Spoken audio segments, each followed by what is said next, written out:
한국, 일본에 역으로 수출 규제할 수 있는 상황, 대반격의 시작이라는 주제로 이야기해 보도록 하겠습니다. 한국이 일본에 역으로 수출 규제를 할 수 있는 상황이 현재 활발히 만들어지고 있다는 소식입니다.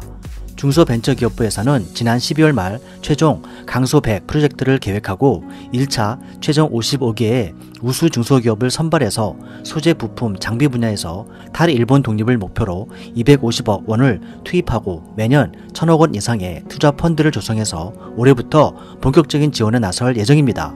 지난해 일본의 기습적인 핵심 산업 수출 규제가 터지자 우리 정부에서는 일본 경제 침략 특별위원회를 구성하고 전문가를 통해서 운영 중에 있습니다.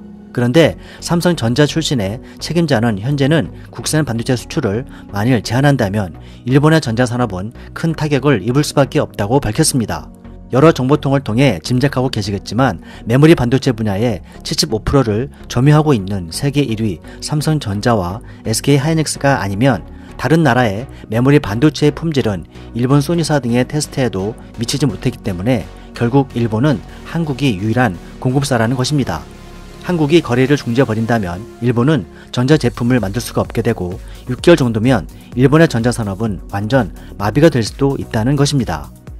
그러나 한국이 일본의 경제 보복에 똑같이 치사한 방법으로 맞대응하지 않는 것은 우리만의 방법이 있기 때문이라는 것이죠. 현재 일본의 수출 규제는 한국 경제에 전혀 영향을 미치지 못하고 있고 오히려 일본은 크고 작은 경제적인 손해와 외교적인 손실만 보았습니다. 한국은 지난 6개월 동안 유럽, 중동, 동아시아, 중남미 15개국이 넘는 나라들과 전방위적인 외교와 강력한 경제 협력을 체결했습니다.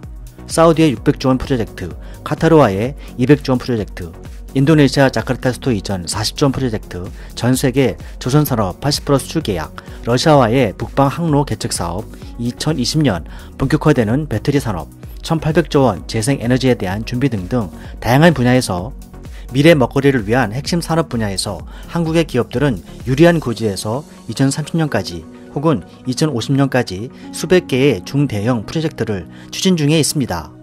이번 일본과의 반도체 소재 공격을 통해서 우리는 제조업 강세의 한국과 소재 강국 일본이라는 산업 패러다임상의 차이를 알게 되었습니다.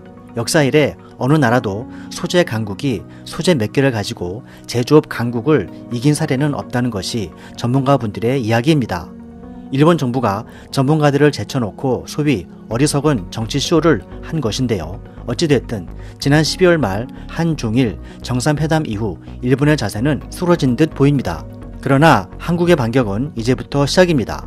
지난주 미국의 듀폰이라는 글로벌 대형 화학회사가 한국의 반도체 소재 포토레시스트 생산 시설을 증설하기로 결정했다는 소식입니다. 투자되는 규모만 2,800만 달러, 약 325억 원으로서 이 규모는 세계 포토레시스트 시장의 판도를 바꿀 만큼 큰 규모라고 합니다.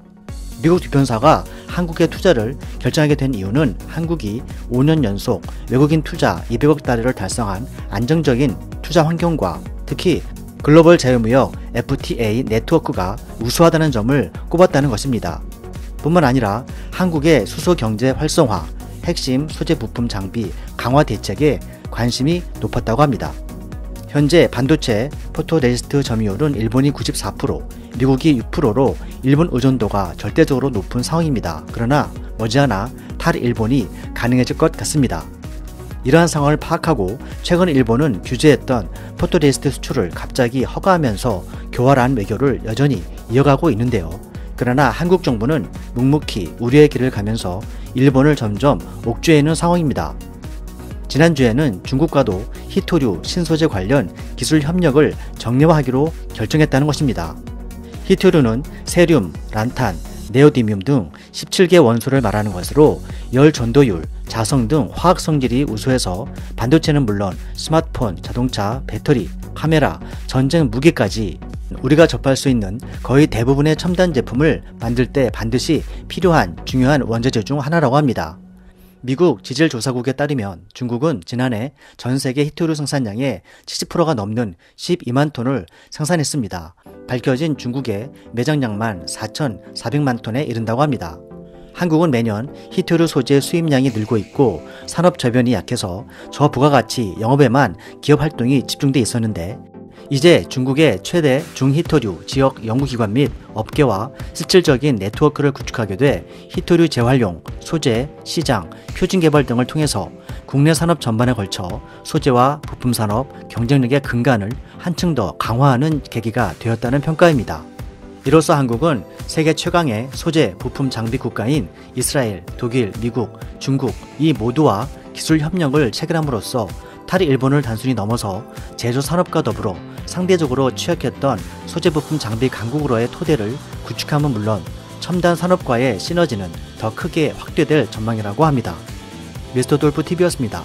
시청해주셔서 감사합니다.